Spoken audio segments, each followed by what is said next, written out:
Él es licenciado en Ciencias de la Atmósfera de la UBA, trabaja en CONICET y CERSOS, en Bahía Blanca, y bueno, tiene una larga trayectoria en el tema, escribió un libro del cual va a hablar, Cambio Climático, es este, yo lo tengo, Exacto. si alguien Ah, quiere fotocopiar, lo puedo prestar, pero también él nos va a dejar un PDF con el libro, sí. así que, bueno, agradecidísimas. Y ¿se acuerdan que yo les comenté que hay una página web que está muy buena para los pronósticos, que es meteobahía.com.ar? Bueno, él es el creador y el que maneja esa página. Así que, bueno, Charlie, 1.000.000 de gracias No, gracias a ustedes. por, por venir acá a este aula virtual y, bueno, darnos esta charla. No, Así bueno, que gracias a ustedes. Bueno, un gusto conocerlos, aunque no nos veamos personalmente. Vamos a intentar que salga más o menos bien. Bueno, vamos a hablar de dos cosas hoy que en realidad parecen en un principio que por supuesto algo tienen que ver, pero al final vamos a darnos cuenta que tienen mucho más que ver de lo que originalmente parece. Nosotros estamos acostumbrados a pensar en el clima. Ojo, primero hay que separar hay que saber la diferencia entre clima y tiempo, porque uno hace el pronóstico del tiempo, no hace el pronóstico del clima. ¿Sí? Uno hace el pronóstico del tiempo y otra cosa es el clima. Bueno, arranquemos por ahí. Ahora ya vamos a ver algunas presentaciones, pero bueno, esto es básico. El tiempo es algo de todos los días. Yo te puedo decir, por ejemplo, hoy hace frío, mañana quizás hace un poquito más de temperatura y podemos decir que hace calor, pero en líneas generales, ¿qué decimos del invierno? Que el invierno es frío, ¿está bien? O del verano que es caliente, o que es cálido. Bien, ¿por qué? Porque sacamos como un promedio de acuerdo a lo que sucedió en mucho tiempo y sabemos que en verano, por ejemplo, las temperaturas son siempre altas. Puede darse algún día que la temperatura no, por alguna razón. Bueno, el tiempo entonces es esa particularidad. A veces sí, a veces no. ¿Está bien? Y en cambio el clima es esa especie de promedio a largo plazo. Entonces, por ejemplo, cuando en la televisión dicen, ¿cómo va a estar el clima mañana? Y el clima va a estar igual que hoy, igual que ayer, porque es el promedio, no va a cambiar. ¿Está bien? Cuando uno tiene muchísimos datos, un dato alto o bajo no le cambia el promedio total. ¿Está bien? En cambio, si yo te preguntara cómo va a estar el tiempo, bueno, ahí puede ser que esté diferente entre hoy y mañana. Entonces, con esa salvedad, vamos a hablar un poquito del pronóstico del tiempo. Y después vamos a hablar del cambio climático. Y vamos a pensar que, como bien decimos, parecen dos cosas de escalas totalmente diferentes, y sin embargo, nos vamos a terminar dando cuenta que todo básicamente es lo mismo. Bueno, modelos meteorológicos. ¿Por qué modelos y no pronóstico del tiempo? Bueno, antiguamente, los pronósticos se hacían a mano, ¿sí? Como todo, cuando no estaba la tecnología disponible, la digitalización de la información, hacíamos los pronósticos a mano.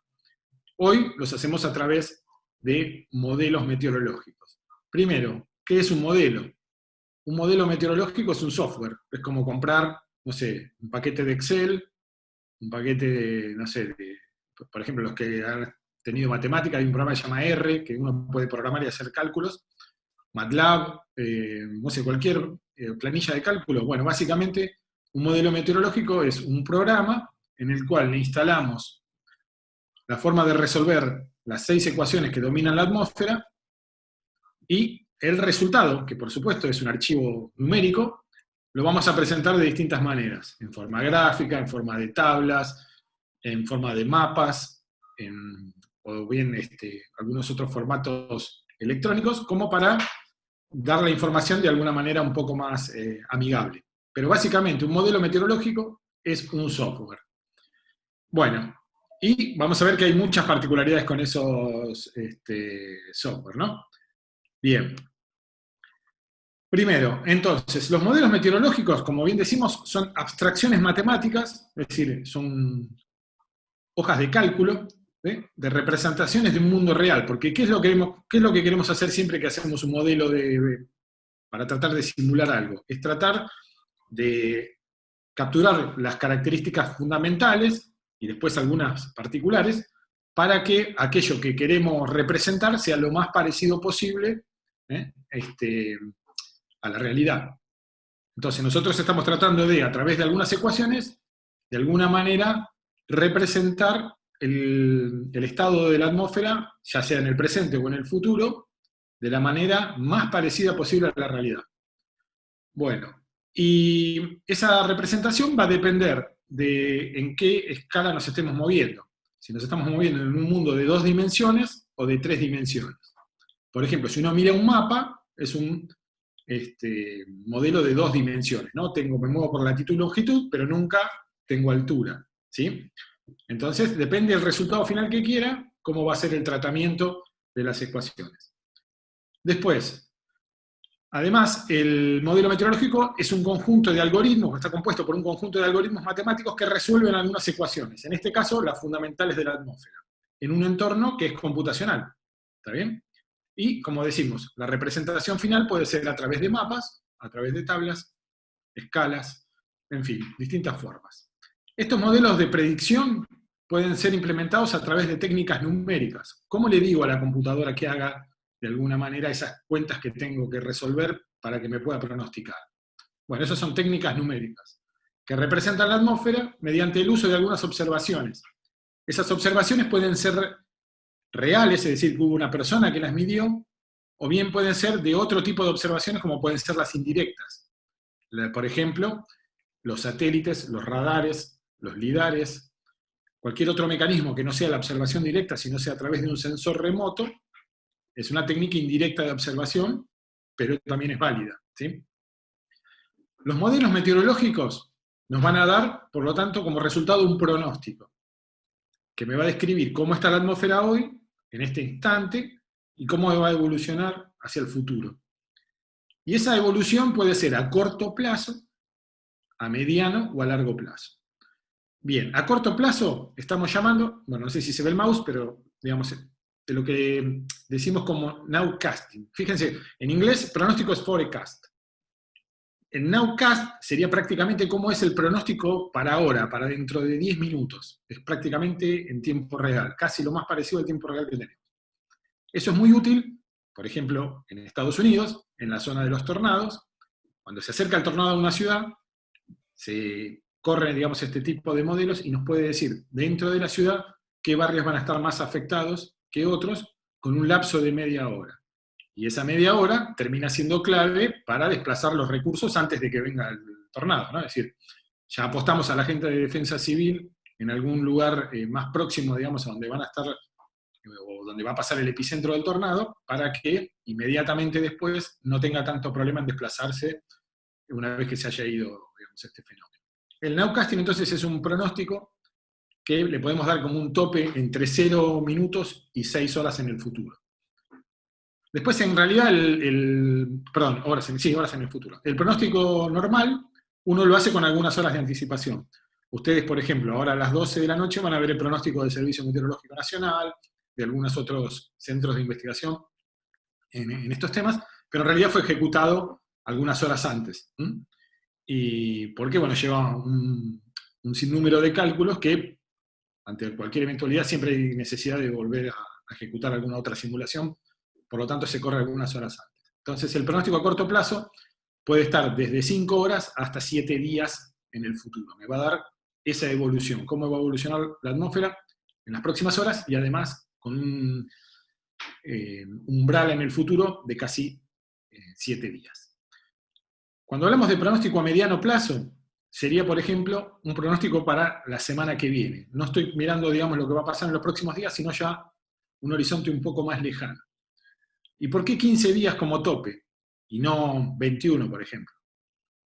Porque la atmósfera, no sé si ustedes sabrán, es un sistema caótico. ¿Qué quiere decir eso?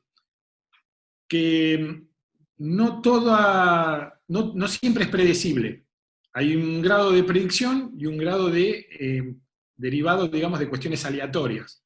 Hay algunas cosas que suceden porque sí, no tienen explicación. Y no es que no se la hemos encontrado, sino que realmente es así. Ahora, la predicción, mientras la predicción sea más grande, el porcentaje de predicción sea más grande que el grado de aleatorio, entonces podemos tener cierto nivel de precisión. Ahora, cuando ya se equiparan, o el porcentaje de lo que es aleatorio es mayor a, digamos, a la capacidad de pronosticar que tenemos, ya no tiene sentido. Y eso sucede a los 15 días. Y eso no tiene que ver ni con la capacidad computacional que tengamos, ni con el desarrollo tecnológico, ni con el conocimiento que tengamos de las ecuaciones de la atmósfera. Es así, eso lo demostró uno de los primeros meteorólogos, que fue Lorentz, que determinó que, por ejemplo, les voy a contar la anécdota. Lorentz había conseguido que después de la Segunda Guerra Mundial le prestaran durante unos meses la computadora ENIAC, que fue la primera computadora que se creó justamente para descifrar los códigos nazis, digamos, de transferencia de información, que eran los códigos de la máquina Enigma. Y bueno, él consiguió que se la prestaran para hacer simulaciones meteorológicas durante algunos meses. Entonces, cierto día estaban trabajando y entonces iban anotando todas las condiciones que le ponían al modelo para ejecutar una simulación. Tuvieron algún tipo de desperfecto, con lo cual quedó esa simulación para el día siguiente. Y antes de retirarse, anotaron los valores de todas las variables que le iban a ir ingresando. Al día siguiente, cuando van a ingresar los valores, los hacen no con un grado de precisión en decimales como el día anterior, sino más bien solamente con un decimal. Antes lo venían haciendo con 2 o 3. Cuando ejecutan la simulación, ven que el resultado es bastante parecido al que habían obtenido el día anterior, pero no era exactamente igual. Cuando comienzan a revisar la razón por la cual los dos pronósticos eran distintos, cuando los números eran casi los mismos, se dan cuenta que es eso, justamente, que dos condiciones iniciales muy, muy, muy similares van a dar resultados muy, muy similares hasta cierto punto, a partir del cual cada una tiene un resultado totalmente diferente al otro. ¿Cuál es ese límite? Justamente 15 días. Así que la atmósfera se demostró que es predecible por 15 días, dos condiciones iniciales me van a dar un pronóstico muy parecido durante 15 días, y luego van a ser totalmente diferentes. Bueno, entonces teníamos los pronósticos a corto plazo, a mediano plazo, y a largo plazo es cuando ya pensamos en cómo va a estar el trimestre que viene, es decir, por ejemplo, cómo va a estar el invierno, o inclusive cómo va a estar la década siguiente. Se pueden hacer algunas simulaciones, pero bueno, el grado de precisión, por supuesto, es mucho más bajo. Teniendo entonces en cuenta que vamos a hablar de tiempo cuando nos referimos a todo lo que está, digamos, de la línea punteada hacia la izquierda, y vamos a hablar de clima cuando ya nos referimos a el largo plazo. ¿Está bien? Eso es un poco lo que venimos mencionando. Bien. De acuerdo a las escalas espaciales en las que estemos trabajando, los meteorólogos vamos a tratar de calificar o clasificar los pronósticos en 3 tipos. En pronósticos globales. Vamos para atrás. Pronósticos globales es decir que trabajen con el planeta entero. ¿Sí? Cuando uno entra, por ejemplo, a las aplicaciones como AccuWeather, Weather Channel, no sé, WinGuru, lo que sea, esas proyecciones en realidad están hechas para todo el globo. No es que te dicen, no, vos vivís en Australia, no, para vos no tenemos pronóstico, sino que es global. Bueno, eso porque es el resultado de un modelo global. Los modelos más ampliamente difundidos de escala global son el GFS de Estados Unidos. Cuando ustedes entren a WinGuru van a ver que en algún lugar dice GFS, ahora les voy a contar por qué. El modelo del Reino Unido, el modelo de, bueno, ahí puse Reino Unido, pero en realidad es el centro europeo, el tercero. Y bueno, y algunos otros, como pueden ser el de Brasil o el japonés al final, que vienen ganando terreno en los últimos años, vienen siendo cada vez más precisos. Después tenemos modelos de escala regional, es decir, no vamos a pronosticar para todo el globo, porque no tenemos interés, sino solamente nos vamos a focalizar en una región, y cuando hablamos de una región, es algo del tamaño de un continente, ¿sí? Es una extensión territorial bastante amplia. Ahí, por ejemplo, ponemos 2 modelos globales, como pueden ser el modelo ETA del Servicio Meteorológico Nacional, el modelo ETA del CPTEC, el CPTEC es el Centro de Investigaciones de Brasil.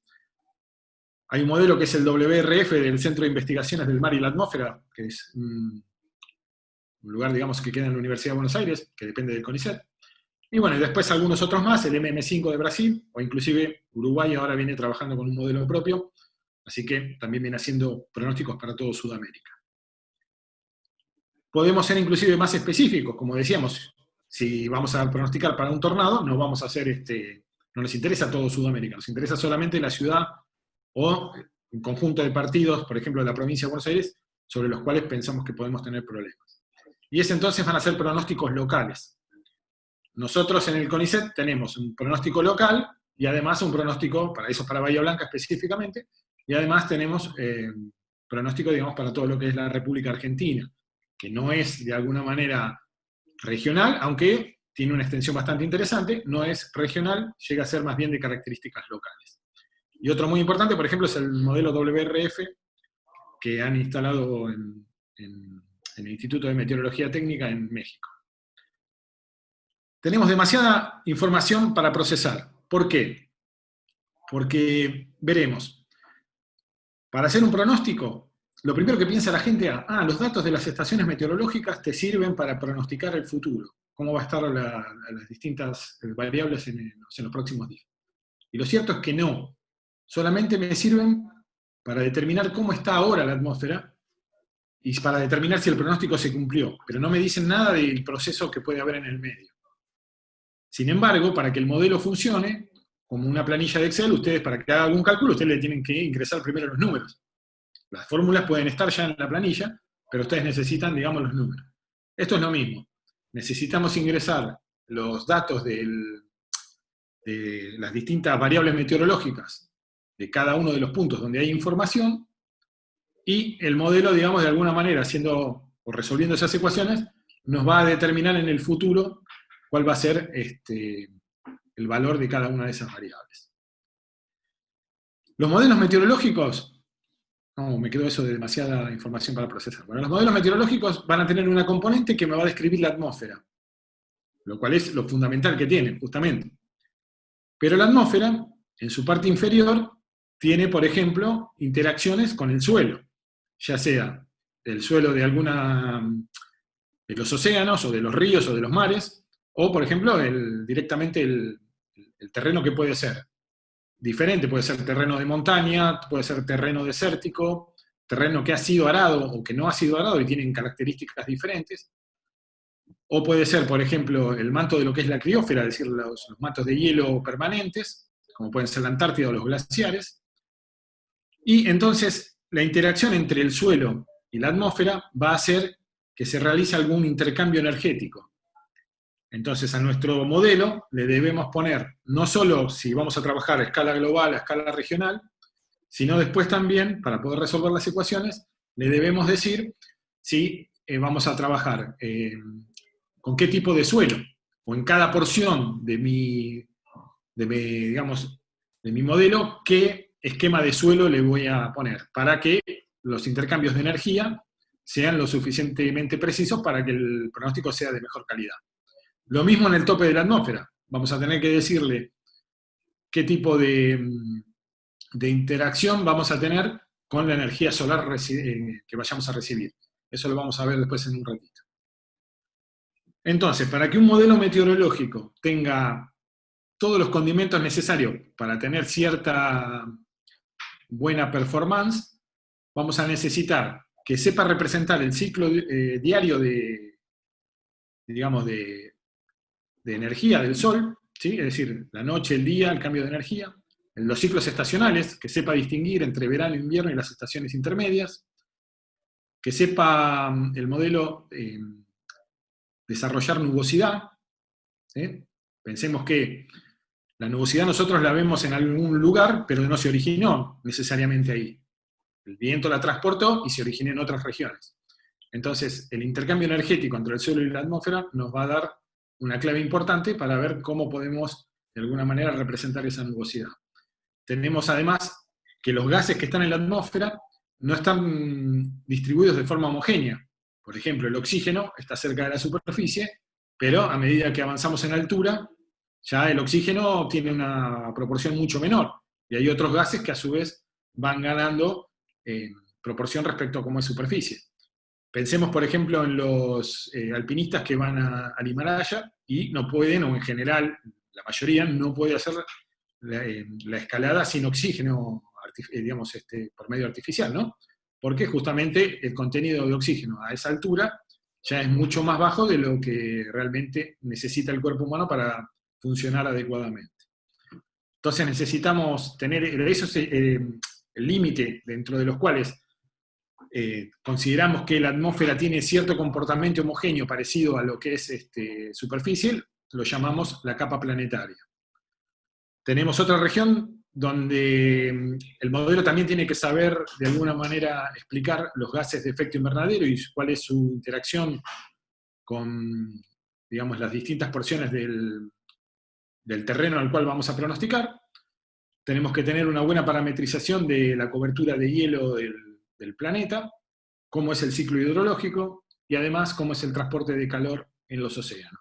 Es decir, básicamente es un conjunto grande de información que le tenemos que ingresar al modelo, cada dato con su latitud y longitud, para que de alguna manera nos pueda resolver y dar las características del pronóstico que estamos buscando. Entonces, ¿cómo hacemos eso? Porque, por ejemplo, puedo tener una estación meteorológica no sé, por ejemplo, en la escuela agraria y no tengo otra a por lo menos 500 kilómetros. O al contrario, en una ciudad grande, como puede ser Buenos Aires, puedo tener hasta 5 estaciones meteorológicas en el radio de 5 kilómetros. Entonces, eso le daría cierta inhomogeneidad a la información. Tendría mucho peso en algún lado, poco peso en otro, falta de información en un tercer punto, o en algún punto intermedio. ¿Cómo hacemos entonces? Bueno, lo primero que se les ocurrió a los meteorólogos es, no trabajemos más con los puntos realmente donde tengo la información, sino que dividamos al globo en cuadraditos de latitud por longitud, separados espacialmente, ¿no? Es decir, por ejemplo, cada 0,01 grado de latitud por longitud puedo tener, por ejemplo, un punto. Y se me genera la retícula que estamos viendo, digamos, aquí en el planiferio, ¿no? Nosotros vamos a pronosticar para cada una de esos boxes que le decimos, ¿no? Cada una de esas celdas. Pero además esas celdas no solo están en superficie, esas celdas se pueden extrapolar hasta el tope de la atmósfera, y ahí pasamos al gráfico de la derecha. Cada una de esas celdas podemos hacer el pronóstico en los distintos niveles. ¿Y por qué tenemos que pronosticar en niveles también? Porque lo que suceda en las capas superiores de la atmósfera termina repercutiendo en las capas inferiores. Si tengo mucha energía concentrada en la alta atmósfera, no va a quedar ahí, sino que va a tratar de distribuirse en las distintas capas que están más abajo. Entonces, tarde o temprano, ese exceso de energía va a llegar a nosotros, y lo hará en forma de olas de calor, en forma de tormentas más severas, de tornados, huracanes, lo que sea. La atmósfera, digamos, encuentra, como el agua, siempre su camino para poder desparramar el exceso de energía. Y lo mismo al revés. Cuando hay falta de energía en las capas superiores de la atmósfera, tiene que provenir de las capas inferiores y se producen también periodos prolongados de sequía o bien cualquier otro fenómeno meteorológico que sirva para compensar esa ausencia de energía en capas altas. Entonces, en realidad, más que estar pronosticando en cuadraditos de latitud por longitud, estamos pronosticando en cajitas. Es decir, un cuadradito que a su vez tiene una altura, es una cajita. Y eso, bueno, después vamos a ver qué implicancias tiene. Bueno, ¿cuáles son las ecuaciones de las que vengo hablando que van a representar de alguna manera los movimientos de la atmósfera? Bien, básicamente tenemos 6, aunque hay una escrita 5. Es las de movimiento o bien las de conservación del momento, ¿sí? Las ecuaciones de conservación de la energía, porque pensemos, como habrán visto, digamos, en química, bueno, no sé cómo serán ahora, pero las materias van cambiando de cuando yo estudiaba, pero nada se crea ni se destruye, todo se transforma, ¿no? Así que la energía se tiene que conservar, no puede venir de ningún lado ni irse a ningún lado, solo se está transformando todo el tiempo, pero siempre en la misma cantidad. ¿Por qué ponemos la conservación del momento? Bueno, básicamente es para de alguna manera darle alguna entidad, digamos, a las ecuaciones de movimiento. Después tenemos la conservación de la masa, es decir, nada se crea ni se destruye, la masa siempre es la misma. El ciclo del agua también, la conservación del agua, es decir, hoy falta agua en algún lado, pero está lloviendo de más en otro, y si no, está subiendo el nivel del océano. Siempre hay, digamos, el agua siempre es la misma cantidad. Y bueno, por último, la ecuación de estado, es decir, la atmósfera es un gas ideal, por lo tanto, bueno, no es tan ideal, pero bueno, es un gas más y tiene su ecuación para describir la relación entre la presión, el volumen y la temperatura. Así que bueno, ahí se las presento, las ecuaciones, como verán, son bastante complejas. Básicamente sería como, no hay diferencia entre estas expresiones en chino, digamos, y las ecuaciones de la atmósfera. Bueno, si vamos a ver un poquito la historia de los modelos meteorológicos, a principios de la década de los 80, cuando comenzó, digamos, el auge computacional, ya venía en la década del 70, pero cuando se empezaron a hacer un poco más masivas las computadoras, esas cajitas, ¿se acuerdan que hablábamos, las cuales pronosticamos de latitud por longitud? Pensemos que si yo tengo, imaginemos esto, una sola caja, o sea que un solo dato para hacer el pronóstico para todo el mundo. Sería totalmente imperfecto, porque podría estar dando la temperatura, una sola temperatura que me represente todo el planeta, lo cual sería totalmente ridículo. Bien, en la década de los 80 cada cajita tenía 8 grados por 10 grados. ¿Cuánto es un grado? Bueno, un grado más o menos, porque fíjense que a medida que nos acercamos al polo, cada vez se vuelven más angostitas, por lo menos digamos, las cajitas se hacen cada vez más angostas. Entonces, pero en promedio podemos decir que un grado son casi 110 kilómetros. 100 como para redondear. Bueno, o sea que tenía 800 por 1000 kilómetros cada cajita. Por lo tanto, el pronóstico para el norte de Córdoba, el sur de La Pampa, la ciudad de Buenos Aires, Mar del Plata, era todo lo mismo, porque todo entró en una cajita de 800 por 1000 kilómetros. O sea, no era muy preciso. Pero, de alguna manera, por algo había que arrancar. Eran los primeros modelos globales. A medida que avanzó la computación, en la década del 90, pudimos hacer, yo no hice nada, digamos, pero digamos, la comunidad científica logró aumentar la resolución al doble. Es decir, cada cajita era ahora de la mitad de su tamaño, de 4 por 5. A principios de la década del 2000 ya íbamos en 2 grados por 2,5. Ya 200 kilómetros no está tan mal. Pero, por ejemplo, no es lo mismo lo que sucede en Rivera, en Carué, que lo que pasa ahí en Trenquelauquen. ¿Está bien? O sea que 200 kilómetros sigue siendo una cajita grande. A principios de la década del 2000, ya estábamos en 2010, perdón, ya estábamos en 0,5 por 0,5, o sea, 500 kilómetros. 50 kilómetros, ya cada vez mejor. Hoy estamos en 25, es decir, 25 kilómetros por 25 cada cajita, lo cual ya pasa a ser un pronóstico mucho más interesante. Pensemos, por ejemplo, en la ciudad de Buenos Aires, con la extensión que tiene, podemos tener incluso un pronóstico para lo que es la zona norte totalmente diferente de lo que es para la zona sur. Entonces ya empieza a tener un poco más de color esto. ¿Qué aprendimos con esto, digamos, del 80 hasta acá? Que vamos a necesitar que la computadora aumente por lo menos 10 veces su capacidad computacional o su poder, digamos, para que la resolución de los modelos pueda entonces duplicarse. Es decir, que ahora estamos en 0,25 y estamos trabajando con, no sé, computadoras que son i7, por ejemplo. Entonces vamos a necesitar una i14, por decirlo de alguna manera, para poder bajar de 0,25 a 0,12, el próximo paso para la evolución de los pronósticos. Bueno, entonces tenemos que hay 6 ecuaciones que nos determinaron cómo va a funcionar la atmósfera.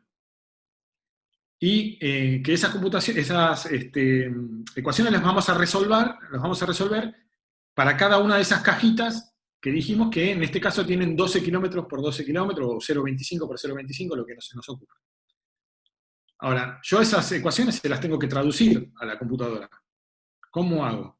Porque, por ejemplo, cuando uno en el Excel pone que la celda 1 se multiplique con la celda 2, en realidad el programa entiende que cuando vuelve a poner multiplicación, tiene un algoritmo, tiene un script, un programita dentro, que le resuelve la ecuación, pero alguien lo tuvo que programar eso. Bueno, nosotros no podemos comprar un software meteorológico, sino que lo tenemos que desarrollar. Bueno, nosotros me refiero a la comunidad científica, ¿no? Bueno, entonces se desarrollaron con diversas técnicas, algunas con unas ventajas, otras con otras. Y entonces esa traducción es a lo que la vamos a alcanzar utilizando lo que llaman métodos numéricos, ¿sí? Hay montones de formas de resolver una multiplicación, una división.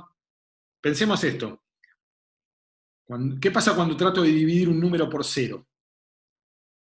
Bueno, eso en principio me daría infinito. Y la computadora no entiende lo que es infinito, porque como todo, podrá tener mucha capacidad computacional, mucha memoria RAM, pero el número infinito no existe. Entonces, hay que, cada vez que se nos presentan este tipo de cosas, de dividir por números que están muy próximos a cero, hay que hacer algunos trucos para que la computadora no se le acabe la memoria, sino que pueda resolverlo y no comprometer, digamos, la estabilidad del programa. Entonces, bueno, esos métodos numéricos nos sirven para eso. Pero como cada método tiene simplificaciones, ¿sí?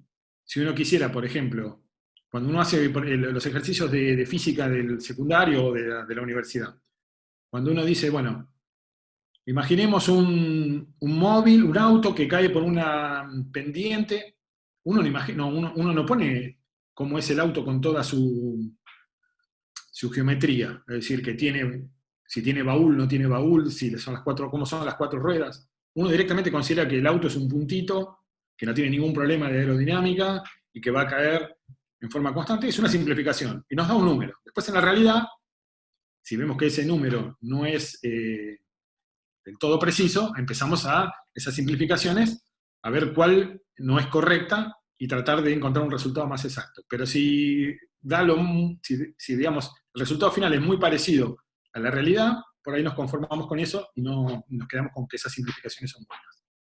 Bueno, nosotros para poder traducir esas ecuaciones que les conté, tenemos de alguna manera que decírselo, digamos, al modelo. Y bueno, decírselo significa darle una parametrización. ¿Está bien? No vamos a entrar en eso porque no tiene mucho sentido.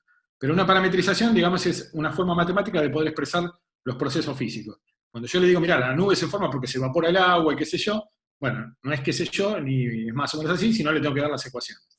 ¿Está bien? Y llegamos entonces a que tenemos que parametrizar un montón de cosas en la atmósfera para hacer un pronóstico. La radiación solar, los efectos de la montaña, porque ¿qué pasa con el aire cuando atraviesa la montaña? Genera turbulencia, pueden formarse nubes, la formación de nubes es otro proceso que tengo que explicarle cómo funciona, ¿está bien?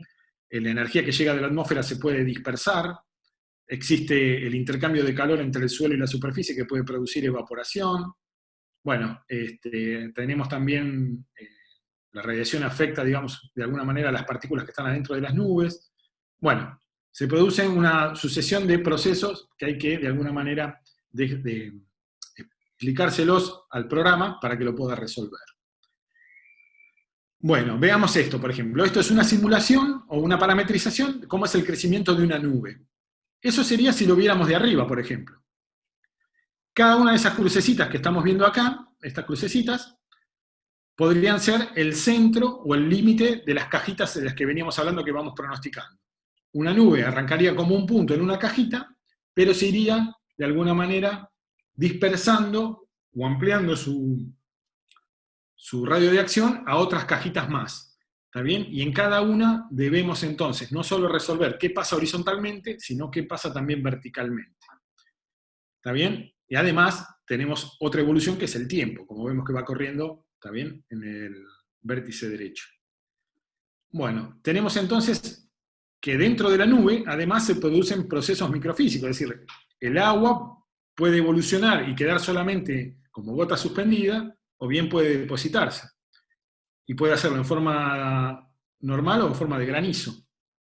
Entonces ahí tenemos los dos procesos a la vez, ¿está bien? Desde que se forma la nube hasta que termina, de alguna manera, produciendo esa precipitación. Todo eso hay que hacerlo de alguna manera matemáticamente.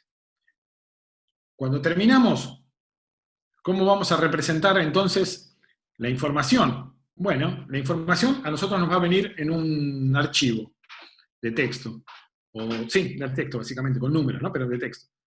Y nosotros lo vamos a poder representar en forma de mapas, ¿sí?, cada uno, o en forma de lo que se llaman meteogramas, como puede ser esta última opción.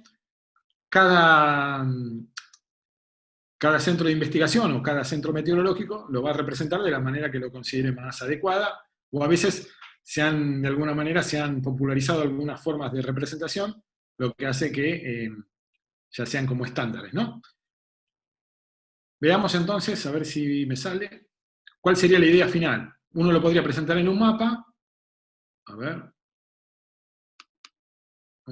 vamos a ver, debería estar acá. Un segundito, ¿no? Vamos a ver por qué no sale.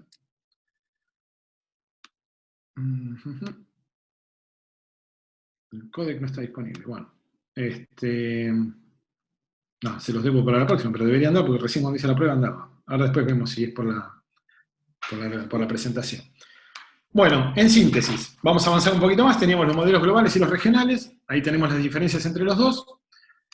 Y esto ya lo mencionamos. A ver si este anda. Ah, no, ¿por qué no me deja? Un segundito, ¿eh? ¿Por qué no? A ver si lo podemos representar de alguna manera.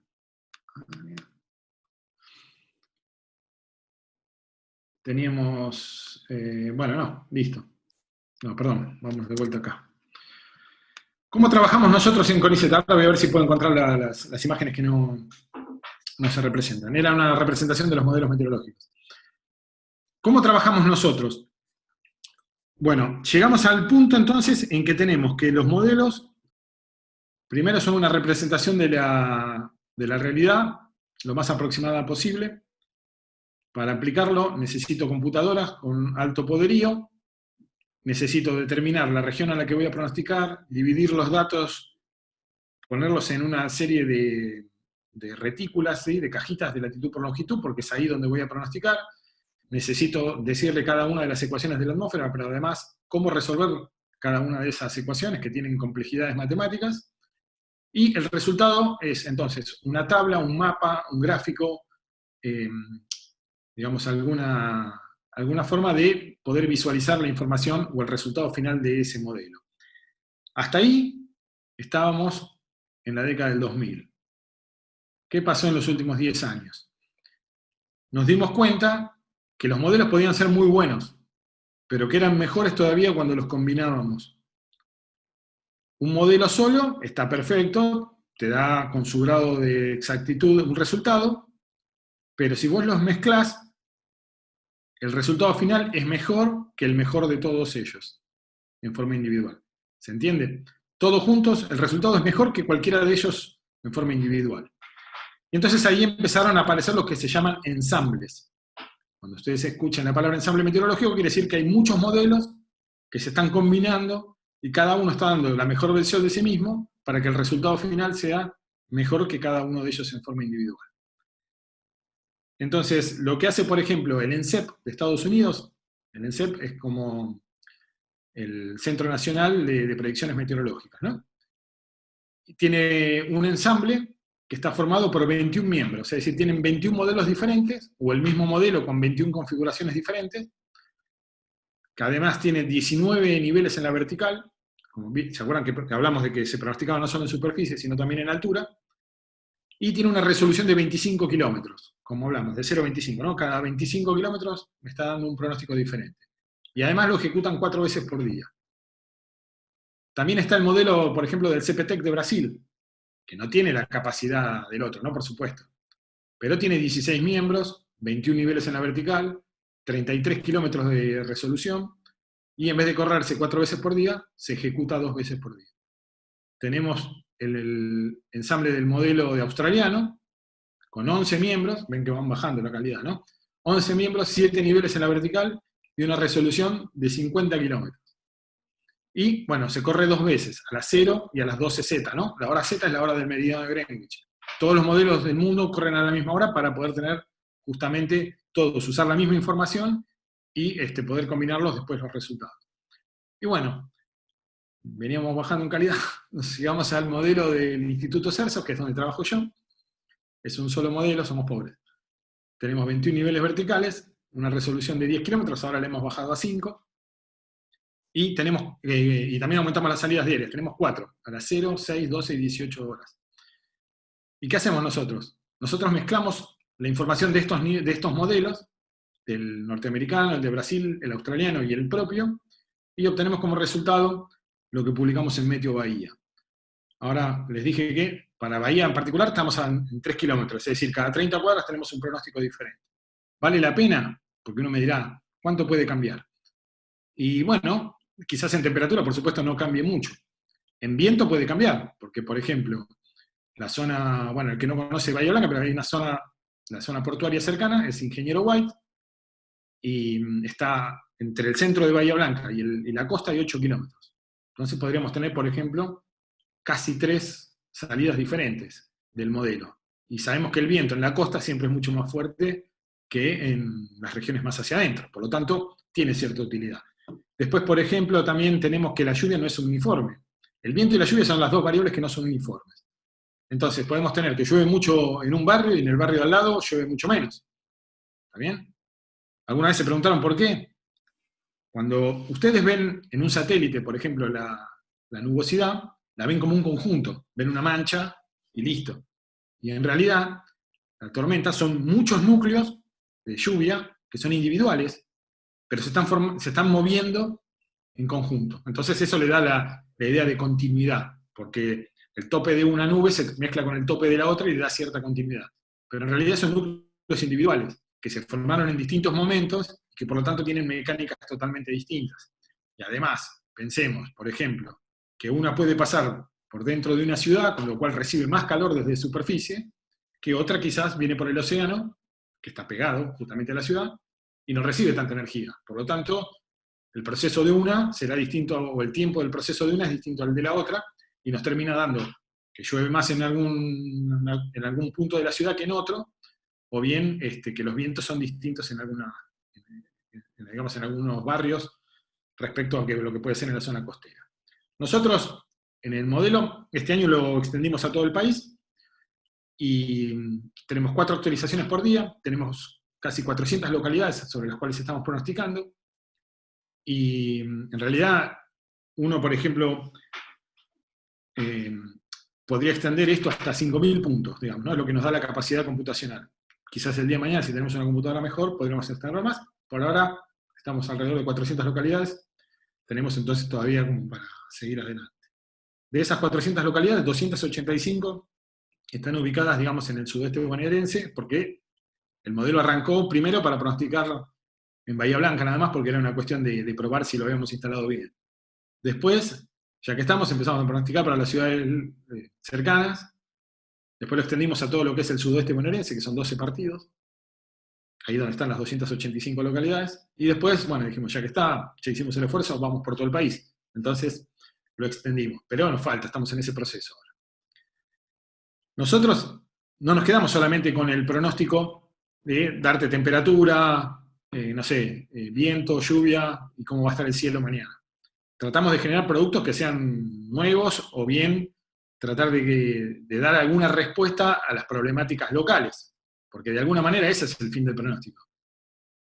No quiero ser malo, pero para dar un pronóstico más, que puede mejorar un poquito, digamos, el resultado final, no tiene mucho sentido. La idea es tratar de darle alguna respuesta local a una problemática que quizás cuando uno habla cuando uno hace un modelo global, uno sabe en Afganistán qué problemática tienen en algún pueblito, qué sé yo, con tormentas de arena. ¿Está bien? En cambio, quizás las personas que viven en esa provincia, en Afganistán, les interese eso y hagan un modelo que pueda pronosticar justamente esas tormentas. Entonces, nosotros le dimos importancia a las heladas, a la niebla, a la radiación, generamos índices de tiempo severo, el TT total, son índices, no importa. Pero con esos índices uno puede de alguna manera, están representados por ejemplo en este gráfico que está acá, esos índices de alguna manera nos pueden determinar las zonas donde son más propensas a formar tornados en una determinada situación. También hemos hecho modelos de calidad de aire, es decir, dióxido, monóxido de carbono, óxidos nitrosos, material particulado PM10, PM2.5, ozono, bueno, dióxido de azufre, perdón. Esa cuestión de contaminación ambiental, ahí sí es distinto y es mucho más puntualizable localidad por localidad y pasa a tener un grado más de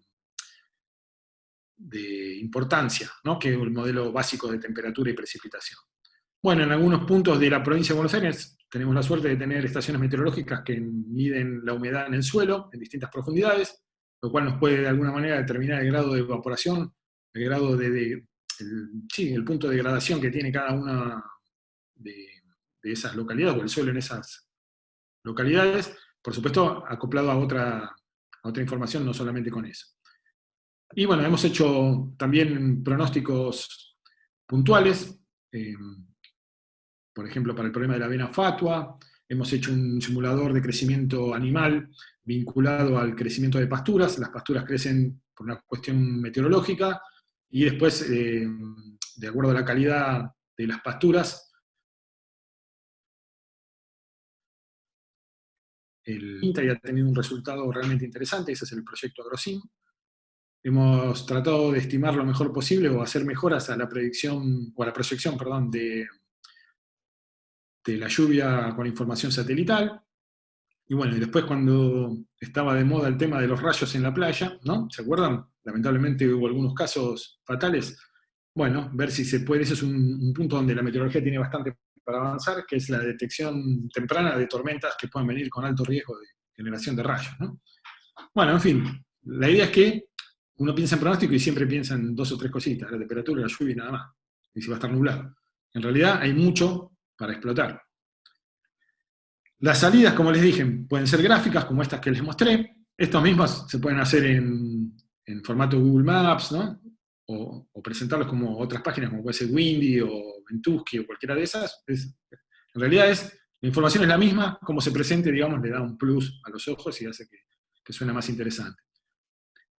Fíjense, la diferencia entre esta imagen, en esta imagen es, para un determinado momento en el futuro, te doy las condiciones en cada uno de los puntos, ¿no? Es decir, vos acá estás viendo la zona que puede tener, no sé, temperaturas bajas en los próximos días, pero todas al mismo tiempo.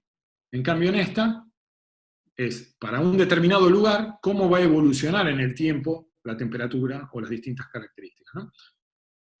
Bueno, esto es lo que tenemos más, esto se llama meteogramas, ¿no? Y lo tenemos presentado, nosotros lo presentamos a 15 días en la página nuestra.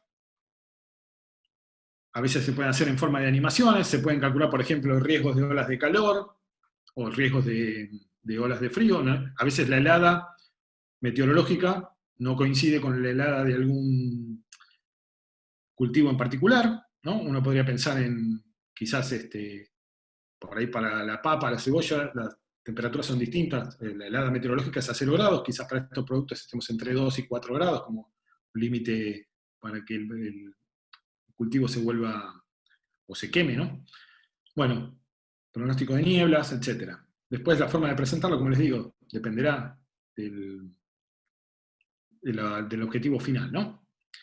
Bueno, eso es más información que tenemos en la página. Nosotros también lo tenemos en forma de texto, porque si alguna otra institución nos lo pide y no le gusta la forma en que lo presentamos nosotros y tiene algún interés en hacerlo a su propio esquema, nosotros le damos el metadato y ellos, digamos, de alguna manera lo presentan como más les resulte interesante. Y después esta era la forma vieja que hacíamos, los mapas, las proyecciones a futuro, ahora tenemos otro formato. Y, por ejemplo, acá estábamos haciendo proyecciones ya, digamos, de la barra punteada que habíamos visto al principio, hacia la derecha. Ya no en la escala del tiempo, sino en la escala del clima, ¿no? Y eso es bueno para hacer sistemas de alerta, porque podríamos determinar, por ejemplo, si tenemos mucha lluvia en el futuro, por ejemplo, en este caso estamos haciendo un pronóstico desde diciembre hasta fines de marzo.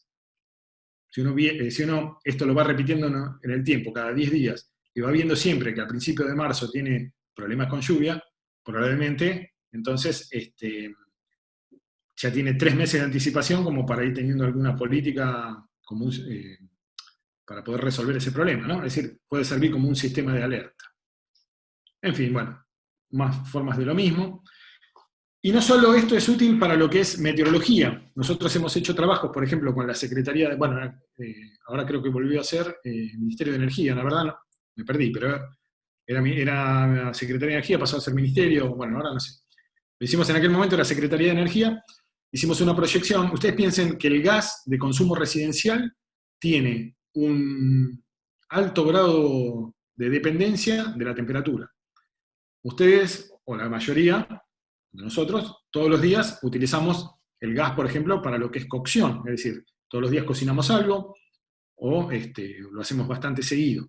Hay gente que ahora tiene cocinas eléctricas, etcétera, pero en líneas generales el uso de la red domiciliaria tiene un momento del día donde la gente enciende la hornalla para cocinar, para hacer un mate, para lo que sea, ¿está bien?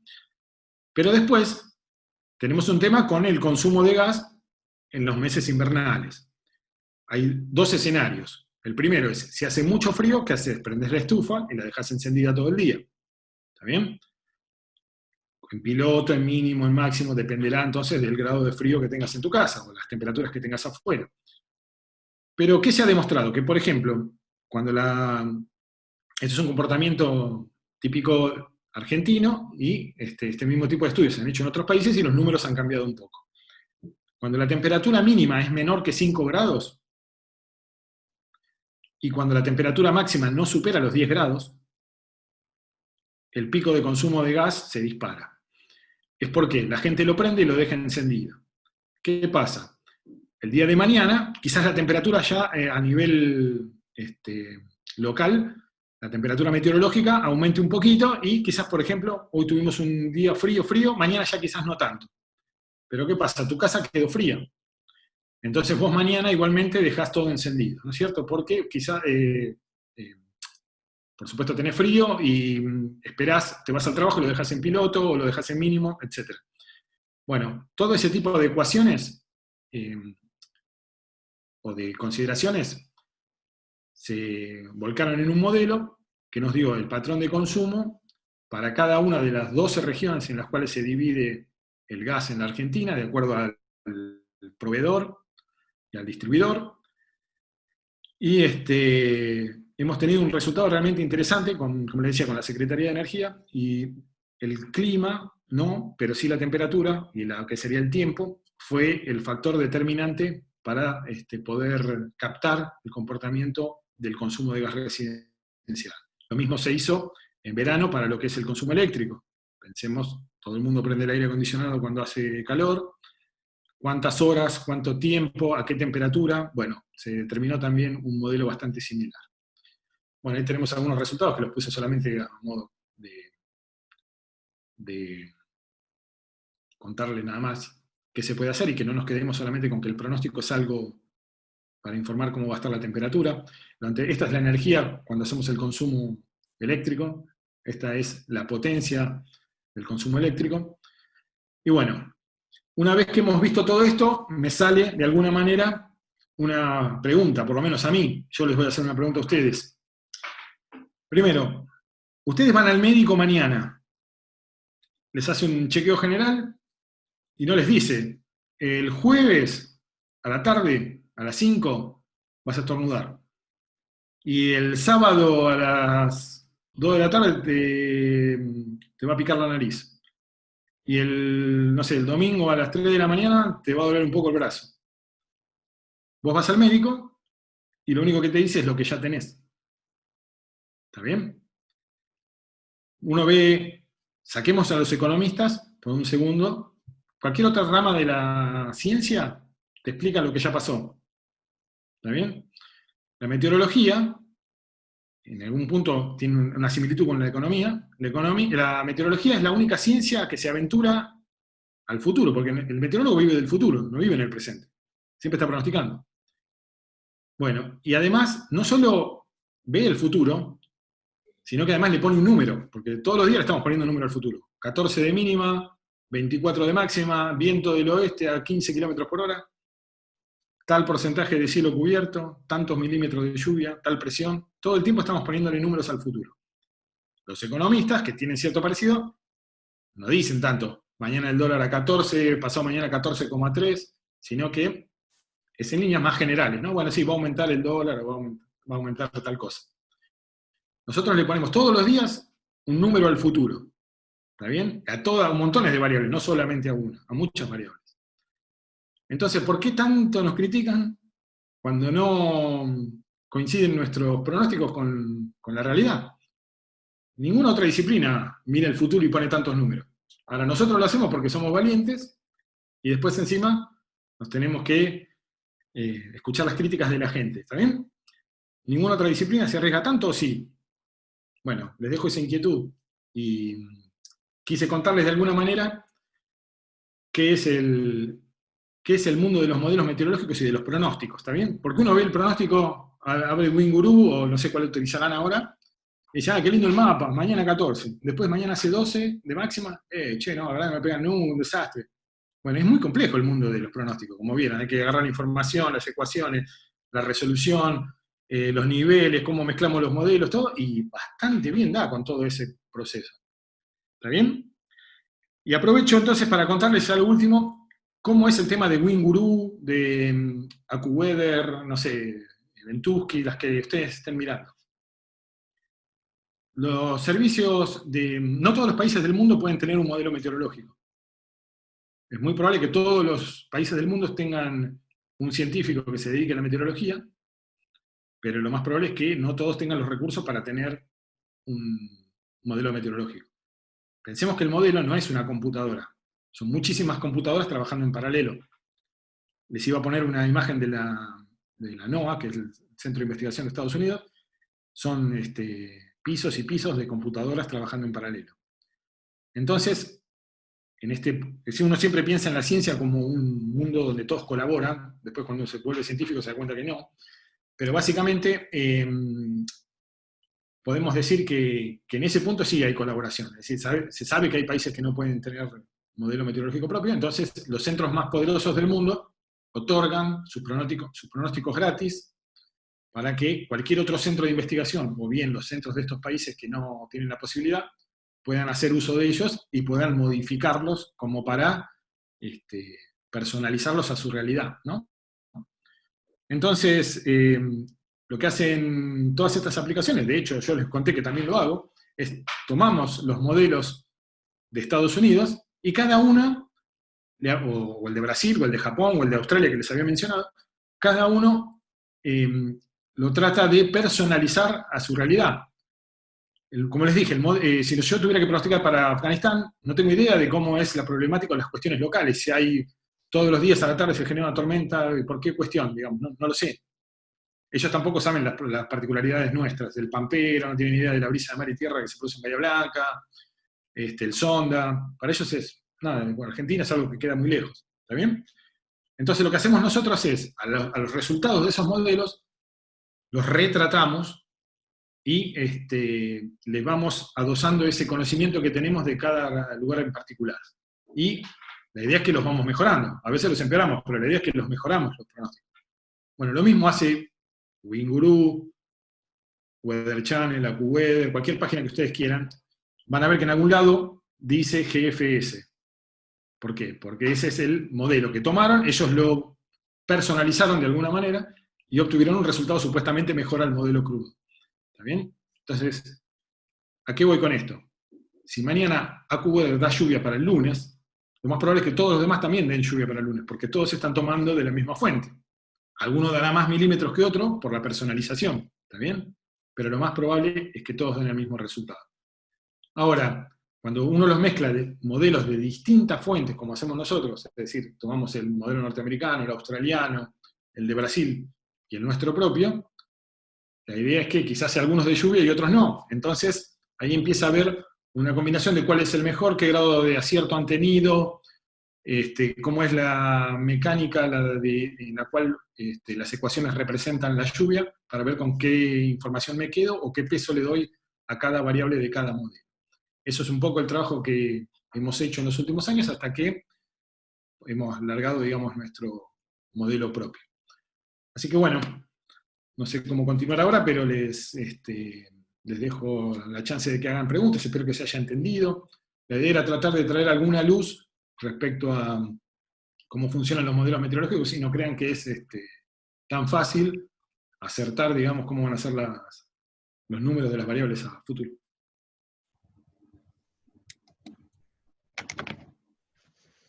Bueno, muchísimas gracias, buenísimo. ¿Se entendió algo o no se entendió nada? Y están abiertos. Sí, se entendió todo, pero sí, bueno, para mí estuvo muy bueno. No sé, chicos, si alguno quiere hacer una pregunta, yo le habilito el micrófono. Mándenme por chat si alguien quiere y habilito el micrófono, o pregunta, o reflexiones, o lo que sea. Si quieren contar de qué aplicaciones usan ustedes.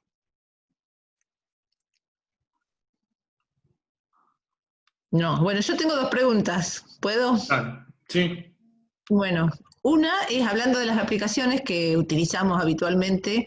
Una son las de los celulares. Sí. Esas de dónde vienen, digamos. de esto que vos contaste de los modelos globales, y si ustedes como Meteo Bahía, estaría re bueno tener una aplicación. Nosotros estamos en Trenquelauquen, bueno, ahora ustedes se extendieron a todo el país, pero si tienen o si tienen pensado hacer alguna aplicación. Claro. Mira, ahí se puede compartirla, o no sé si está todavía compartida la pantalla o no. Supongo que sí. A ver, Bueno, fíjate.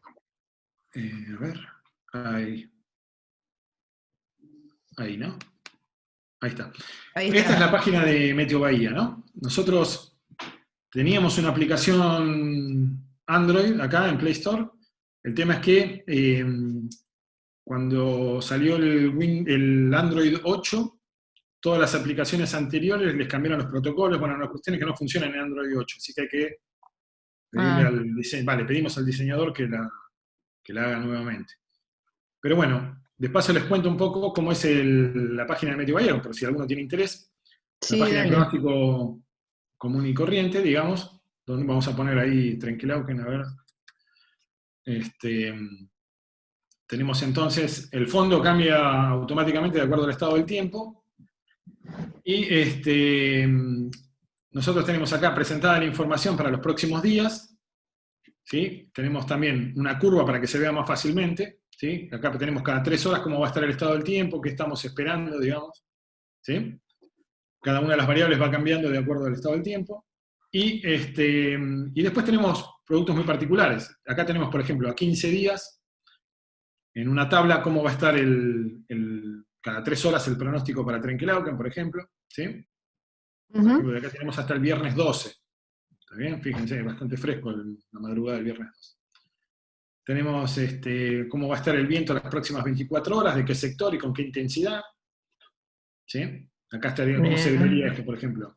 Vamos a tener vientos del sector este-sudeste, casi el 25% del tiempo entre 15 y 30 kilómetros por hora.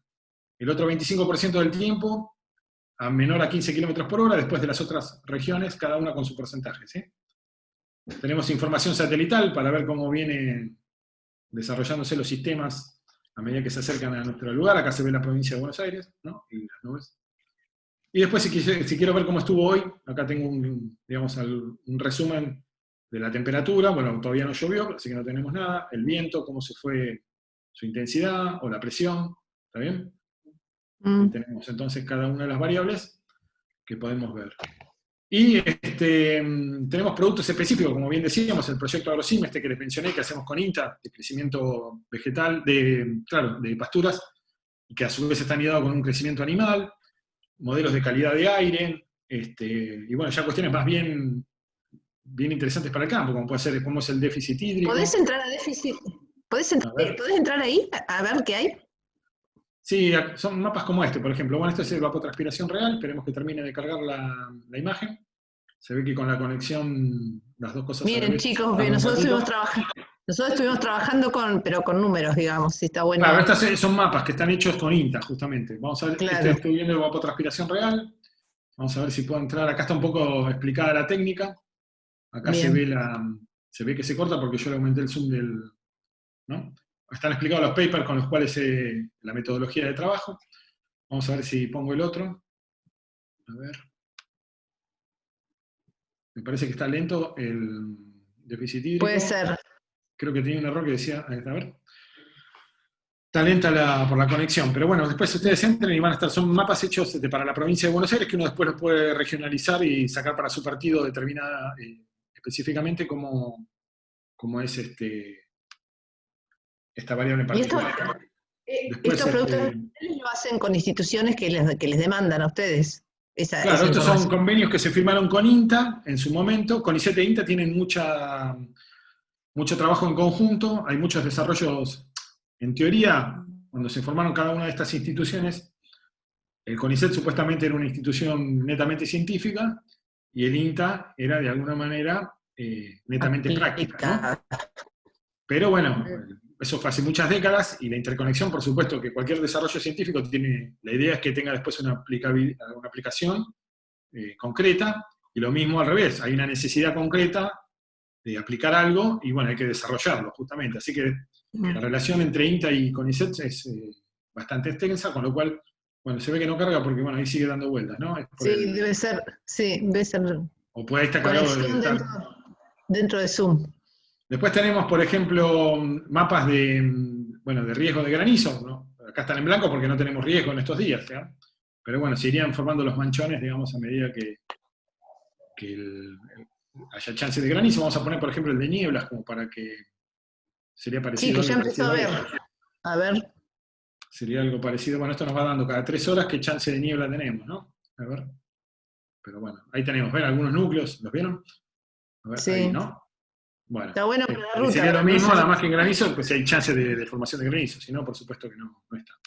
Así que bueno, básicamente tenemos muchos productos, porque como les digo, la idea ya que íbamos a salir a formar parte de todo, digamos, el grupo de instituciones que brindan pronósticos meteorológicos, la idea era hacerlo con algo que sea, que sume un poquito más y no sea solamente una repetición de otra cosa que ya existía. Acá les muestro lo último, el mapa, bueno, espero que cargue. Como les conté, uno hace el pronóstico para distintos lugares y uno lo que quiere es que después poder contrastar si su pronóstico se cumplió, digamos, ¿no? Para eso necesitamos las estaciones meteorológicas. Bueno, no las tenemos, hay lugares donde aquí que nos falta, digamos, hacer convenio con instituciones como para tener estaciones, pero tenemos gran parte, la provincia de Buenos Aires bastante completa, y otras provincias solamente con 3 o 4 lugares, como puede ser San Luis, pero en líneas generales tenemos casi 400 puntos donde podemos contrastar si nuestro pronóstico realmente fue preciso y en tal caso que no lo sea, mejorarlo. Bien.